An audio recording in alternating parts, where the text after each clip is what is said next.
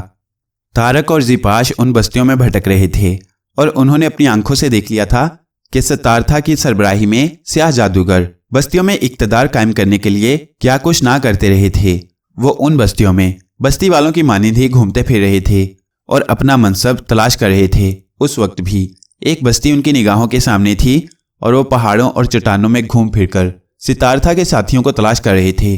اس دوران انہوں نے ایک بات اور معلوم کی تھی، بستی والے ان جادوگروں کی شیطانی قوتوں کے دل سے قائل نہیں تھے، بس طاقت کا دور دورہ تھا، اور طاقت ہی نے انہیں زیر کر رکھا تھا۔ طارق اور زیپاش مسلسل اپنی کوششوں میں مصروف تھے۔ اس وقت وہ کچھ ایسے جادوگروں کا تعاقب کر رہے تھے۔ گھوڑے کہیں محفوظ جگہ پر چھوڑ دیے گئے تھے، اور طارق کچھ کاہنوں کا تعاقب کرتے ہوئے ایک ایسی چٹان تک پہنچا جو کافی بلند تھی، لیکن اوپر چڑھنے کا راستہ اس میں موجود تھا۔ وہ دونوں اس چٹان پر چڑھ کر راستے طے کرنے لگے، پھر کچھ آہٹوں کو سن کر رک گئے۔ چند لمحے وہ آہٹیں جاری رہیں، پھر جب وہ معدوم ہو گئیں تو وہ آگے بڑھے اور اس روشنی کے قریب پہنچ گئے جو پہاڑی رخنوں سے نکل رہی تھی۔ دفعتاً طارق نے زیپاش کو پوشیدہ ہونے کا اشارہ کیا۔ وہ ان سایوں کو دیکھ رہا تھا جو چھپنے کی کوشش میں مصروف تھے۔ پھر نہ جانے اس کے ذہن میں کیا خیال آیا کہ وہ آہستہ آہستہ اپنی جگہ سے رینگتا ہوا ایک دوسری چٹان کے عقب میں پہنچ گیا، پھر یہاں سے احتیاط کے ساتھ تیزی سے آگے بڑھا، اور اس کے بعد ان سایوں سے اس کا فاصلہ کم ہوتا چلا گیا جو ایک بڑی سی پتھریلی چٹان کی سیل کی آڑ میں موجود تھے۔ 6-7 افراد جو بڑے بڑے لبادوں میں ملبوس اور گلے میں انسانی ہڈیوں کی مالائیں پہنے ہوئے تھے۔ طارق کو باقی کچھ یاد ہو یا نہ ہو، لیکن یہ بات وہ اچھی طرح معلوم کر چکا تھا کہ یہ وہی لوگ ہیں جنہوں نے اس لڑکی کی زبان کاٹی تھی اور اس معصوم بچے کو گرم ریت پر لٹا دیا تھا۔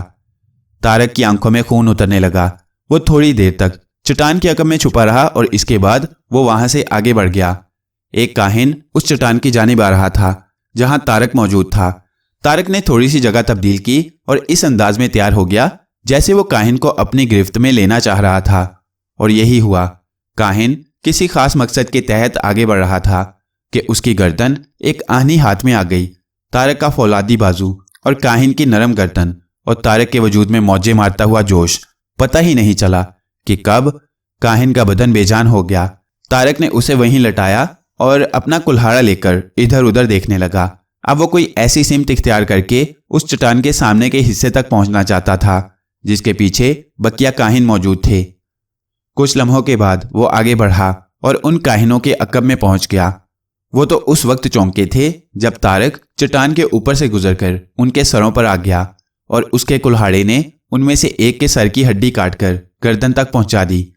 اس کی چیخ بھی نہ بلند ہو سکی تھی، لیکن باقی کاہن چونک پڑے تھے۔ انہوں نے سنبھلنے کی کوشش کی، لیکن طارق کا خون آلود کلہاڑا ان میں سے ایک کے سینے پر پڑا اور اس کے حلق سے دل دوز چیخ نکل گئی۔ باقیوں نے طارق سے نمٹنے کی کوشش کی، لیکن عقب میں دوسری بلا موجود تھی، یعنی زیپاش۔ ایک طرف طارق نے ان دونوں افراد کی گردنیں اپنے بازو میں بھینچ لی تھیں جو اس کے قریب پہنچے تھے، اور ان کے سر پوری قوت سے ٹکرا دیے تھے، تو دوسری طرف زیپاش کا خنجر ان کے بدن سے ہلا رہا تھا اور وہ بے جان ہو رہے تھے۔ طارق نے اپنا کلہاڑا سیدھا کیا اور اس کا سیدھا حصہ اپنے سامنے والے کاہن کے سر پر مارا، اور تڑاکے کی آواز کے ساتھ اس کے سر کی ہڈی بے شمار حصوں میں تقسیم ہو گئی۔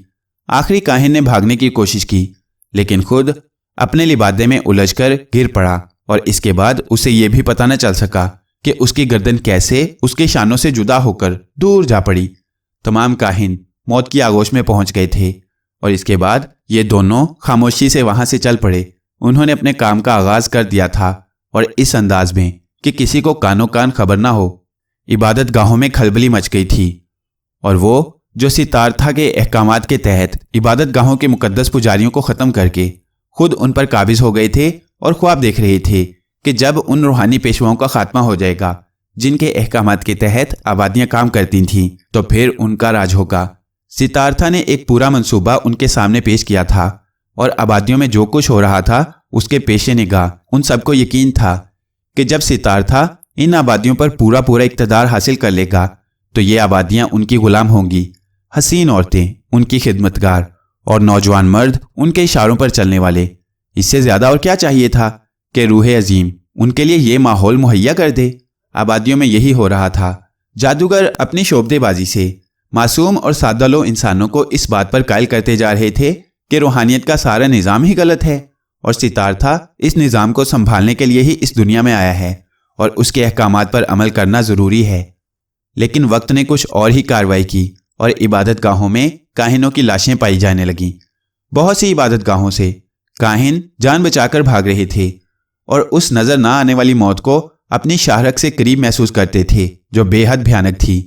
بات صرف یہی نہیں تھی، کچھ جادوگروں نے پہاڑ میں پناہ گاہیں تلاش کی تھیں لیکن ان پہاڑوں سے بھی ان کی کھوپڑیاں، ٹوٹی ہوئی لاشیں اور کٹی ہوئی گردن والے بدن دستیاب ہو رہے تھے، اور ستارتھا نے جو بڑی پناہ گاہ بنائی ہوئی تھی وہاں بہت سی عبادت گاہوں کے کاہن آ کر پناہ گزین ہو گئے تھے اور دبے لفظوں میں انہوں نے ستارتھا ہی کو برا بھلا کہنا شروع کر دیا تھا۔ ستارتھا سمجھتا تھا کہ اتنے طویل عرصے میں اس نے آبادیوں میں جو دہشت گردی کر کے اپنا مقام بنایا تھا اب وہ دیواریں متزلزل ہیں، اور اگر کاہنوں کی موت سے آبادی کے جوانوں اور سرداروں کے دلوں میں یہ خیال پیدا ہو گیا کہ کاہن ناقابل تسخیر نہیں ہیں تو پھر ان کے خلاف بغاوت ہو جائے گی۔ اور یہ بھی سچ تھا کہ جادوگروں نے جس طرح آبادیوں کو نقصان پہنچا کر عبادت گاہوں میں اپنی عیش گاہیں تعمیر کی تھیں ان کے خلاف بے شمار آوازیں ابھری تھیں۔ یہ الگ بات ہے کہ ستارتھا کے زیر ہدایت آوازیں بلند کرنے والوں کو بدترین موت دی گئی تھی۔ کہیں وہ سانپوں کے زہر کا شکار ہو جاتے، کہیں جسموں پر آبلے پڑنے والی موت انہیں آ لیتی، اور ستارتھا جس طرح یہ ساری کارروائیاں کر رہا تھا اس میں بے شک اس کی ذہانت شامل تھی، لیکن شیطانی ذہانت۔ ہاں، جب کاہنوں کی لاشیں جگہ جگہ دستیاب ہونے لگیں تو ان کے دلوں سے یہ خوف مٹنے لگا تھا کہ کاہنوں کو موت نہیں آتی اور موت دینا صرف ستارتھا کے اختیار میں ہے۔ ستارتھا سے یہ اختیار چھن رہا تھا اور عبادت گاہوں میں اس وقت بہت سے افراد جمع تھے اور ستارتھا انہیں اپنی تعلیمات سے نواز رہا تھا۔ وہ انہیں بتا رہا تھا کہ یہ سب کچھ جو ہو رہا ہے یہ بھی روح عظیم کے حکم سے ہو رہا ہے، اور روح عظیم جانتی ہے کہ کالے دل والے جو ستارتھا کے احکامات کو دل سے قبول نہیں کرتے تھے آسمانی آفتوں کا شکار ہو رہے ہیں۔ چنانچہ وہ اپنے دلوں کو صاف کریں اور یوں سوچیں کہ ان کے درمیان سے برائی نکل رہی ہے، اور جب ہر برا انسان ختم ہو جائے گا، یعنی وہ جو ستارتھا اور آسمان والوں کے منصوبوں سے خفیہ طور پر بغاوت کر رہا ہے، تو اس کے بعد برکتوں کا دور شروع ہوگا۔ بستیوں کے لوگ خوشحالی کا جھولا جھولیں گے، آسمانوں سے پانی برسے گا، سورج کی چمک بھی ہوگی اور چاند کی ٹھنڈی روشنی بھی، فصلیں اناج اگلیں گی اور جانوروں کی افزائش ہوگی، اور اتنی ہوگی کہ ہر شخص اپنی ضرورت پوری کر سکے۔ اور وقت کا تو انہیں انتظار کرنا ہی ہے۔ لیکن ستارتھا دیکھ رہا تھا کہ وہ سب بددل تھے جو اس کے پیروکار تھے، اور ان کے چہرے پر موت کی زردی چھائی ہوئی تھی۔ وہ سب یہ سمجھ رہے تھے کہ بالآخر ایک نہ ایک دن وہ پوشیدہ موت انہیں بھی آ جائے گی جو نہ جانے کس طرف سے آتی تھی اور کدھر نکل جاتی تھی۔ اور دلچسپ بات یہ تھی کہ ابھی تک وہ جس عبادت گاہ پر پہنچے تھے، یعنی موت برسانے والے، وہاں کوئی ایک فرد بھی زندہ نہیں بچ سکا تھا جو بتاتا کہ وہ کھوپڑی توڑنے والی موت کیسی ہوتی ہے، کیا انسانی شکل میں ہے یا غیب سے پتھر برستے ہیں۔ اور یہی بات ستارتھا کے لیے سب سے زیادہ باعث پریشانی تھی کہ ان کا کوئی سراغ نہیں مل سکا تھا، لیکن اس کا ذہن برق رفتاری سے کام کر رہا تھا اور وہ یہ سوچ رہا تھا کہ وہ کون ہو سکتے ہیں۔ پھر جب کاہنوں کے اس گروہ کو اس نے رخصت کیا